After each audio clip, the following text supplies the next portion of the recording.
ঘুম থেকে উঠলেই মাথা ধরে আছে। এক কাপ কফি খেয়ে দিন শুরু করলে এই মাথা ধরা ছাড়তে পারে।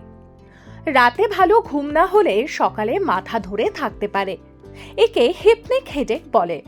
এই অবস্থায় কফি খেলে আরাম পাবেন। কফিতে থাকা ক্যাফেইন মস্তিষ্কের স্নায়ুতন্ত্রের উদ্দীপক হিসেবে কাজ করে, রক্তবাহিকার পথ সংকুচিত করে দেয়। তাই কফি খাওয়া মাত্র মাথার যন্ত্রণা কমে। কিন্তু বেশি কফি খেলে আবার মাথায় হাতও দিতে হয়। সব ধরনের মাথা ব্যথা কফি খেয়ে কমে না। ক্যাফেইন যেহেতু রক্তনালীকে সংকুচিতও করে, তাই কিছু ক্ষেত্রে মাথা ব্যথা ট্রিগার হয়ে যায়।